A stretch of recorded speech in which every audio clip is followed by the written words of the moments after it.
Share on Pinterest. If you buy something through a link on this page, we may earn a small commission.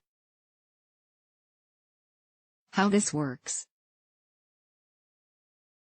As a menstruating teen, the worst thing that could have possibly happened was almost always related to periods. Whether it was an unexpected arrival or blood soaking through clothing, these worries often stem from a lack of discussion about menstruation. Free bleeding aims to change all that. But there can be a lot of confusion around what it means to free bleed. Here's what you need to know. 1. What is it? The premise of free bleeding is simple. You menstruate without using tampons, pads, or other menstrual products to absorb or collect your flow. There are two sides to free bleeding. Some view it as a movement intended to normalize periods in society. Others are forced to do it out of financial necessity. There's also more than one way to go about it. Some people wear their usual underwear, or entirely forego underwear, while others invest in period-proof clothing. 2. Is using a pad or panty liner the same thing as free bleeding? Free bleeding is often about revolting against the need for specific menstrual products.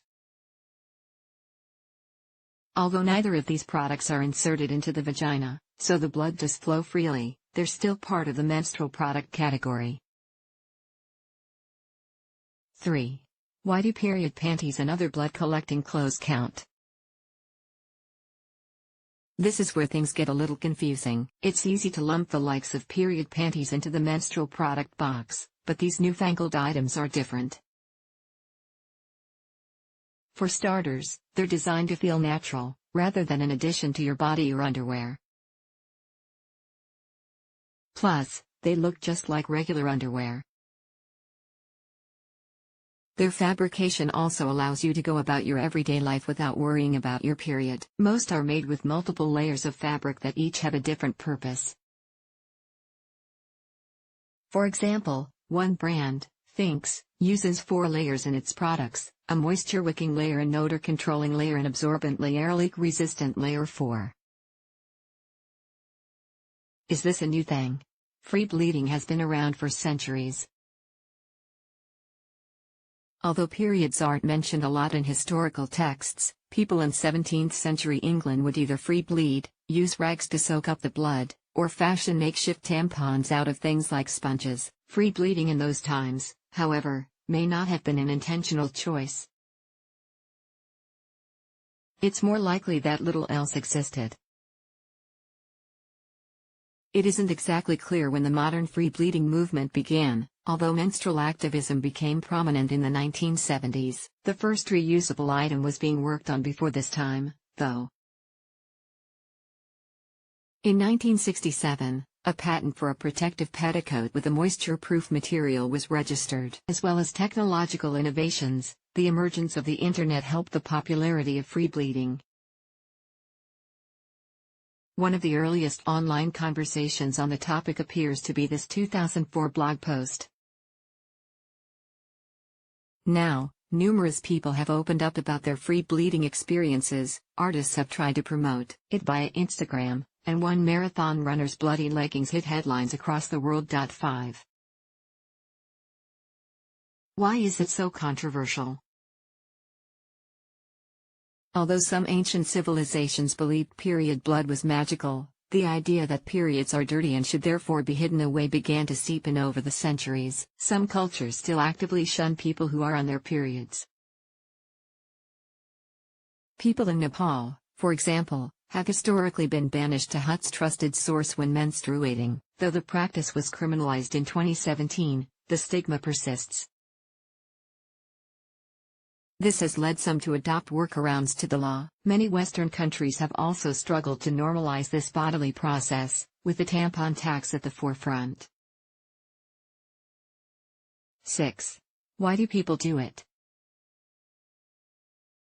People are drawn to free bleeding for a number of reasons. Some of these, like the fact that people enjoy their natural state and feel more comfortable without menstrual products, are simple. But many are more complex. By refusing to hide their periods, Some free bleeders are on an intentional mission to normalize menstruation. They may also be protesting the tampon tax.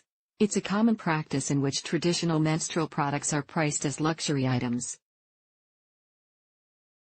Others may free bleed to raise awareness of period poverty and the fact that some people don't have access to products or sufficient menstrual education. Then there's the environmental aspect. Disposable menstrual products result in a huge amount of waste. Around 20 billion pads and tampons are thought to end up in North American landfills every year. Reusable items like menstrual cups reduce this figure, but so do period panties and full-on free bleeding. 7. Are there any other benefits? Experts note that free bleeding has no proven health benefits. There are several anecdotal ones, though. People have experienced reduced menstrual cramping and tend to feel less discomfort. If you switch from tampons to free bleeding, there's also a reduced risk of toxic shock syndrome, TSS. Although the overall risk is relatively small, wearing the same tampon for too long or wearing one that's more absorbent than necessary has been tied trusted source to TSS. Even finances can improve. Buying period-proof clothing may cost more at first, but you're likely to save more money in the long run. And if you prefer to wear your usual underwear, you may not spend a thing. 8. Is it sanitary? Period panties and similar items of protective clothing tend to incorporate antimicrobial technology designed to keep germs at bay. But, when exposed to air, menstrual blood can give off an intense smell. It also has the ability to carry blood-borne viruses. Hepatitis C can live outside of the body for up to 3 weeks, while hepatitis B can remain viable for at least 7 days. Trusted source. However, the risk of transmitting either of these conditions to another person is low without through-the-skin exposure. 9. Are there any risks to consider? There's only one other thing to think about: the potential mess that free bleeding entails. If you choose not to wear period-proof clothing, the heaviest bleeding days of your cycle could see blood soaking through your underwear and clothes. This tends to be during the first couple of days. Blood may also leak on any surface you sit on. While this may not be much of a problem at home, there could be some issues when out in public. 10. How do you go about it? Here are some pointers if you'd like to try free bleeding. Make important decisions. What do you want to bleed on? When do you want to do it? Where? Once you have all the answers, you'll be in the best position to try it out. Start in a safe environment. For most people, that's at home, but it can be anywhere that you feel comfortable. This will allow you to get to know how your period works and what to expect from your flow. Use a towel when sitting down. Some people only choose to free bleed at home, ensuring they sit on a towel to prevent blood soaking through the furniture. When you're first starting out, this is a good strategy to abide by. It's also helpful to place a towel on your bed at night. Venture outside only if and when you feel comfortable. You may only choose to do this toward the end of your cycle when blood flow is the lightest. Or you could free bleed in public throughout the entirety of your period. The choice is yours. Pack extra underwear and clothing. If you're leaving the house and know there could be a chance your period soaks through your usual clothing, consider packing a few extra pairs of underwear and a change of pants. Most period-proof items are designed to last all day, so you shouldn't need to worry if you're wearing them. 11. What period bottoms are out there? Thanks to the increasing popularity of free bleeding, several companies have designed high-quality underwear and activewear that allow you to go about your everyday life stress-free. Some are even appropriate for the water. Here's a few of the best options available. For Everyday Things is one of the biggest period-proof brands. Its hip-hugger panties can hold up to 2 tampons worth of blood, so they're ideal for the heavier days of your cycle. NYX's leak-proof boy short is another comfy style. It comes with a thin built-in liner and technology that can absorb up to 3 teaspoons of blood, or 2 tampons worth. Lunapad's Maya bikini panties can be customized to suit your flow. Wear alone on lighter days, and add an insert when you need a little more protection. For yoga and other low to moderate impact activity, ModaBuddy bills itself as the original period underwear brand, even branching out into activewear. Its 3/4 leggings can absorb between 1 and 1.5 tampons worth of blood. They can also be worn with or without underwear, whatever you're comfortable with. 3 layers of fabric make up their Kate's Leolux leotard. It'll keep you dry, is resistant to leaks, and can do the job of up to 1.5 tampons. Running and other high-impact activity thinks training shorts appear to be the only period-proof running shorts on the market. With the ability to absorb the same amount of blood as 2 tampons, they come with built-in underwear to keep you comfortable while working out. Ruby Love's period leggings claim to have maximum leak-proof protection, letting you do any exercise with ease.